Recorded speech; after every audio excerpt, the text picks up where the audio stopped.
live action Marvel Cinematic Universe Gamora. Let's get into it. I think Marvel.com explains her Marvel Cinematic Universe pretty well. Raised by Thanos to be a living weapon, Gamora seeks redemption as a member of the Guardians of the Galaxy, putting her extraordinary fighting abilities to good use. Thanos basically put her through a lot of BS doing this to her planet with her people, but Thanos actually grew to liking her in a daughterish type of way, even gifting her stuff and such. Putting her and her sister against each other and stuff. Like, yeah, messed up stuff. When it comes to her physiology, she can survive in space for a short amount of time because she got bionic upgrades by Thanos over the years. The first movie even talks about her cybernetic enhancements. The MCU doesn't really deep dive it, but when you dig deep into the lore, they talk about it more. Cybernetic skeleton built on metal spine. How Thanos fitted Gamora's body with cybernetic upgrades, which granted her unnatural athletic abilities. Nanomachines in her blood increase reaction time and healing. She's very skilled, actually dubbed the deadliest woman in the galaxy. She's not holding a sword for no reason. So made you the fiercest woman in the galaxy. It's little stuff like this people don't notice about her strength, how jumping that far. Like, these are not no little jumps. Let's just say she doesn't skip legs. This little rope that was supporting Drax, Gamora shows her strength to be able to kinda hold this without just getting dragged. That's vice grip. Yeah, her muscles can't be normal doing something like this. To really get an understanding of Gamora's strength, look at these big guns on this ship, for example. This thing doesn't have an official weight, but I would say at least 5 or maybe close to 10 tons. Her lifting this gigantic gun up above her head just casually while using it, dealing with the recoil, shows her superhuman physicals, I would say. Wouldn't you agree? It's large. I mean, how much do you think this weighs? I would say somewhere between 2 to 10 tons or something. This might be the more impressive feat. We literally see her break out of Groot's grip. We've seen Groot do this to Drax temporarily before Drax broke out of his grip. There does seem to be a strength gap between Drax and Gamora, but that doesn't change the fact she's superhuman though. We never really got to see Gamora interact with the super soldiers of Marvel Cinematic Universe that much, but a guesstimation or estimation is to say she should at least be as strong physically as super soldier tiers in the Marvel Cinematic Universe, or you could argue even higher based on her being the deadliest woman in the galaxy. Obviously, I'm not comparing her to super soldiers like this, of course, but more along the lines of the Captain America tier super soldiers, Bucky, Isaiah Bradley, around that range, Red Skull range. You see what I mean? Around the John Walker range. That's why I'm saying I think a fair comparison to compare Gamora would be to these kind of super soldiers in the MCU. Wouldn't you agree? Or even higher? Who do you think would win in an arm wrestling contest? MCU Gamora or MCU Winter Soldier or Bucky? That's something to think about, right? Who do you think would win in an arm wrestle in the MCU? MCU Gamora or Captain America in the MCU? Believe it or not, in the early days of Agents of S.H.I.E.L.D., it was technically canon before they started retconning stuff. So a lot of the stuff you see some of these weaker tier super soldiers do in this show, you can kind of get an idea of Captain America. Beings that are apparently weaker than Captain America, apparently. Doing this to freaking bulldozers. Imp beings. Did I beat Captain America's time? Not even close. I think it's a fair estimation to assume she's in this ballpark of power when it comes to MCU strength. Her being able to push a bulldozer like the other super soldier tiers can do. You know what I mean? Like when she was in this prison, it's no wonder she can easily knock out beings, kick beings, and they go flying. Even if they're substantially larger than her, she can still launch them. One shot in these beings with drop kicks.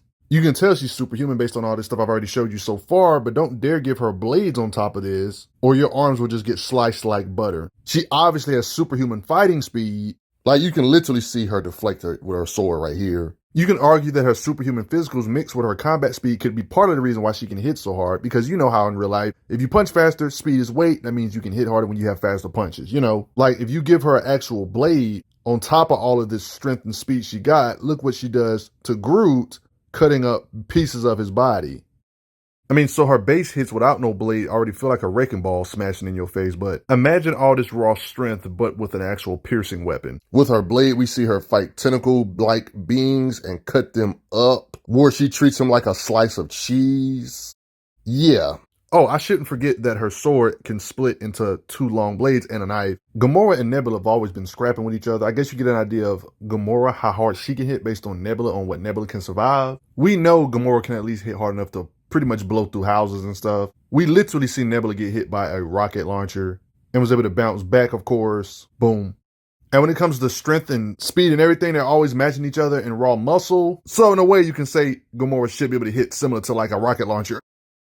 And it sucks that we kind of never got to really see it explored, but apparently MCU Gamora's weapon apparently can even kill an Asgardian, apparently. But we never really seen this happen, but I mean, I'm not trying to jump to conclusions, but MCU Asgardians have been seen being durable enough to be right in the middle of an explosion way scarier than nuclear bombs. So I'm not saying Gamora can do this with her bare fist, but with a blade, possibly she can damage beings that can withstand this kind of stuff. It could be one of those Black Panther and Wolverine claw situations. They might lack the strength, but their metal and their weapons can make them harm beings that are higher tier. This could be a situation for Gamora in the MCU, maybe. I mean, there's some crazy strong Asgardians in this universe, like Marvel Cinematic Universe version of Odin, who's not here with us no more, but they say he has earth-shattering force. You know how characters can withstand just like what they can dish out, so that would imply he has earth-shattering durability and such. It depends on how you look at it. Do you think MCU Gamora with her blade can do major harm to MCU Valkyrie, another Asgardian? Even if you don't want to assume the highest tier Asgardians like Odin and Thor. You know how in comics Wolverine's nowhere near the level of muscle as the Hulk, but can still harm him because of claws? Do you think this situation should apply for MCU Gamora on how her sword can cut the skin of beings that can take planet-shattering explosions?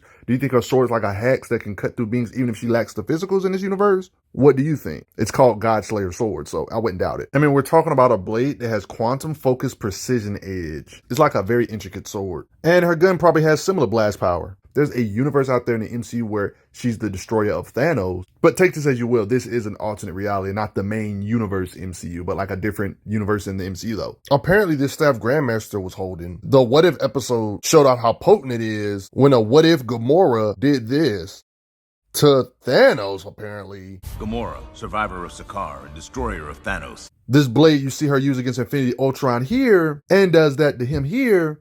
Like, you probably wonder, what blade is this? Well, you know how Thanos is obsessed with stuff being perfectly balanced, and he got this like perfectly balanced blade that we've seen Thanos use in the movies, and seems to be made of some ridiculously indestructible metal because cut into Captain America's shield and break apart his vibranium near indestructible shield with the weight of his hits with this blade. But what do you guys think? Did you guys enjoy? Do you think her Godslayer sword could really hurt top tier Asgardians like Thor and Odin? That would automatically make her a top tier just by wielding that blade, without even necessarily relying on her strength and stuff. But thanks for the donations, guys, and hit that like button.